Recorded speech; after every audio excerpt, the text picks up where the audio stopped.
Everyone, and welcome to blog 6 of the Tackle the Feelings Before the Behavior parenting approach.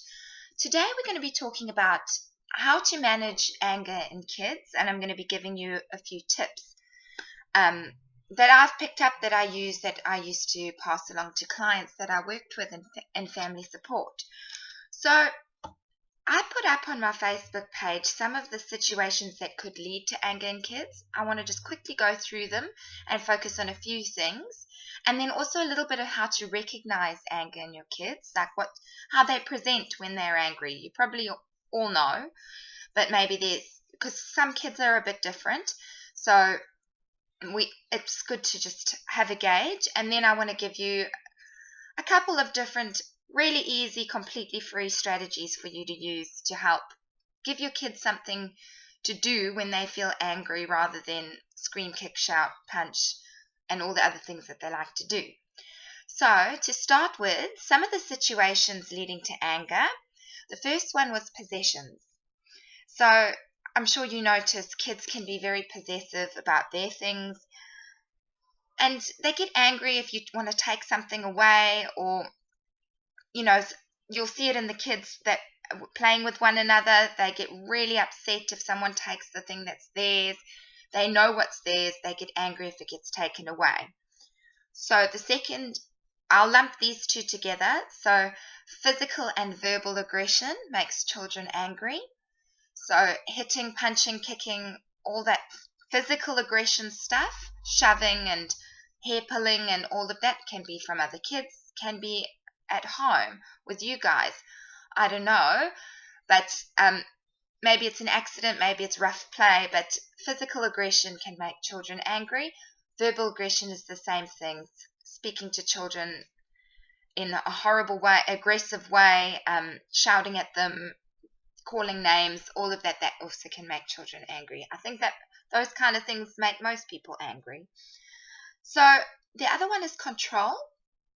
So and that children can get angry when they need to do something, even if it's a thing they do need to do. So they can get angry with control when you're getting them to do something required of them. Eating, going to bed when they don't want to go to bed, changing, having a bath, all the little things that they need to do, but they can still get angry if they don't want to do it, or they're busy playing and you say it's time to stop playing, or they want to do something and you say no. So it's that control. They definitely get angry if you force the issue. If you force them to do things, you'll often expect quite a bit of anger back from the kids. So rejection. Rejection is another one, and I think this is a big one. And it can be from being excluded, maybe in a social situation, maybe in a group of friends, maybe you guys are excluding the child because they're too little to know what's going on. These kind of things can make a child angry, but also being rejected by other people, and it's especially their friends and people their age and maybe siblings, things like that. So rejection's a tough one for kids and can make them very angry. And the last one that I've got on my list, taken from kidsmatter.com, I think, I've got on my Facebook page, is unmet emotional needs. So these are when the child is not being cared for, or the child feels unsafe. And so those are very big headings, and I want to unpack that a bit for you in a little bit. But first I want to say how to recognize anger in kids. The obvious ones, when they're shouting and screaming and kicking and punching and defiant and don't want to do something, I'm not going, and all that, that's pretty clear. You can also get children who are a little less extroverted, or a little bit more shy, or feel a little bit more cautious. There's lots of reasons for this, but they might rather withdraw or sulk or isolate themselves or stew. You'll notice people in everyday life, some people bottle it in, some people lash out, some people bottle until they have an explosion. Kids are no different. We have different ways of expressing anger as kids. I've got here, sometimes crying can be a sign of anger, that frustration, that crying, that trying to be heard, trying to make a point, that could come from a place of anger. And the big one So all the punching and everything, and that's aggressive behavior. But the big one is acting out. So all of these can be sort of lumped under it. But acting out is when they start misbehaving. And this is the sort of area that I think I would like to really hone in on. And that's they start being naughty. Basically, they start not listening to rules, they start pushing boundaries, they start bullying other kids at school, they might refuse to do certain things that they ordinarily would, they might take it out on the dog, they might, there's many ways, and they act out, and often we know it's either anger, but we kind of see the behavior, we see that they are being naughty, and we attending to the behavior, we are disciplining them, or we are educating them about not doing this, that's the next thing, without really knowing that there's a real underlying anger going on there. And if it's unmet emotional needs, that's when we need to be very careful about how we attend. Or when I say careful, I mean attending to the behavior is helpful, it's good, and it is necessary. But attending to the feeling, the anger, where the anger is coming from, and then implementing some of these strategies I'm going to tell you about in a minute, giving them a way to express anger in a healthier way, that's important, because that's when they can start calming down, getting out of that reaction and feeling safe again, and being able to work through it and calm down from it and understand what you're saying and listen to the rules, or get distracted and move right on. But they need something to manage this huge emotional reaction in them. Anger, we all know it, it's huge.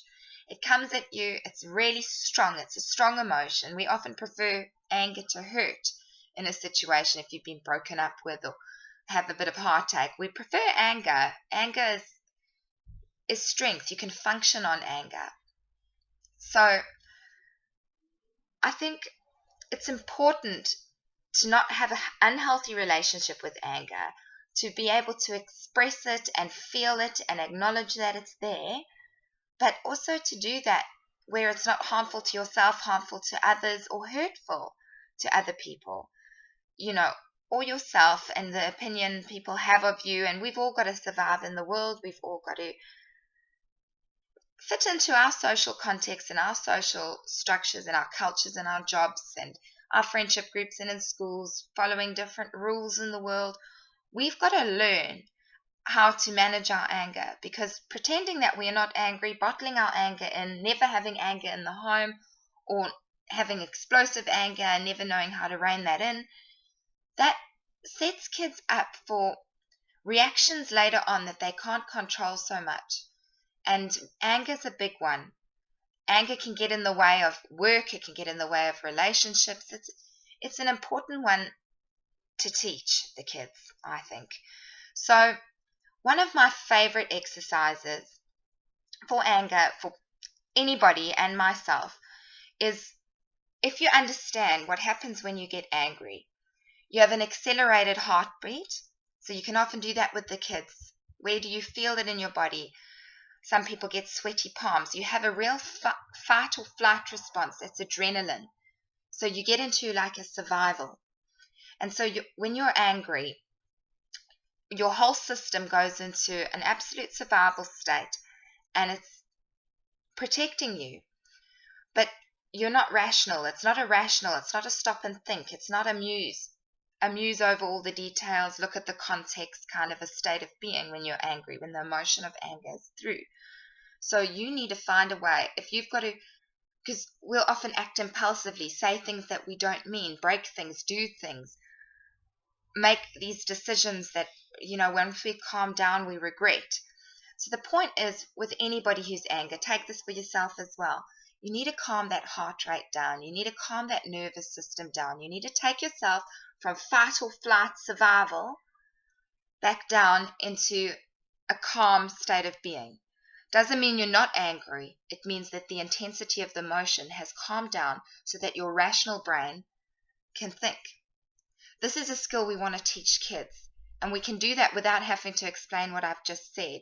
about calming down the nervous system. Biologically, in your bodies, you need to slow yourself down. That's the only way you can rationally make decisions that are well thought out, that are logical, that you won't regret. You know, that is the way to tackle anger. As a parent, that is the way to tackle anger when you are just wanting to rip your hair out from frustration or anger or whatever the case may be. Find a way to get yourself down. The best and most effective method of doing this is breathing. Slowing down your heart rate by taking in long breaths. For children, when they're quite little, 1, 2 years old, all you need to do is teach them to take a big breath. Do it. And get them to notice their stomach. So fill your belly with air. And now let it out. Pretend you're blowing out your birthday candles. Whatever the imagery you need. Do your breathing. Do this before they're angry. Do this as prep work. Get them to breathe. If they're a bit older, finger breathing. Sorry. You get them to hold up their hand. It's a great way to teach counting to 5 as well. So you go up every time. You're going to trace. They get them to trace their own hands, and every time you go up, you're going to take a breath in, and every time you go down the finger, you're going to breathe out. So it's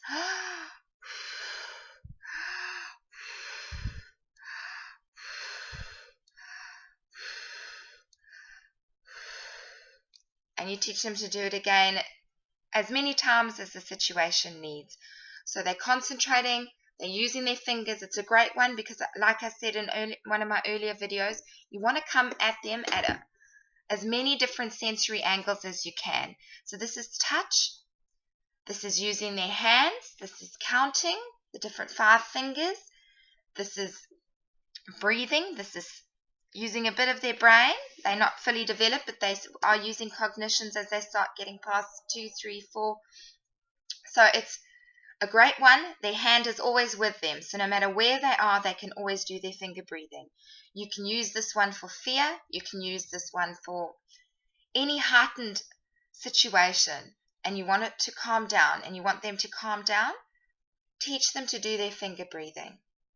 Sometimes if it's trauma or something that's really hectic for the child, I like to include self-talk as well. So get them to say something, an affirmation or a mantra or something as they're doing this. I am okay. I am safe. It's going to be okay. Whatever it is. So the older they are, the more complicated. The younger they are, just the breath. So that's a really great one. Another one is the balloon exercise. And so you get a balloon and you blow it up. And you get them to imagine, this is for slightly older kids, you get them to imagine that the air inside the balloon is anger. So, and the balloon is you. So the more you're blowing into the more you take on anger, the more what happens to the balloon. Get them to tell you what's happening. It's getting bigger and bigger. So more anger is going up. But there's nowhere for the anger to go. And if you keep it all in, what's happening? And what's going to happen? And you can demonstrate it if they're not scared of noise, but pop. Yes, so, but you don't want to pop it. You get another balloon if you want to pop it to demonstrate it. Because once they've identified that it'll pop, you say that's exactly like how we are. If we hold it in, we hold it in, we hold it in, we explode and all the anger that we've been holding in comes out all at once. So what do we need to do to get this anger out without exploding? We need to let it out slowly. So you start letting the air out and you show them. And that's how you explain it. And then you give them things like finger breathing, or I've got here using your words, speaking about it. So give them some words. I am so angry. I'm so mad.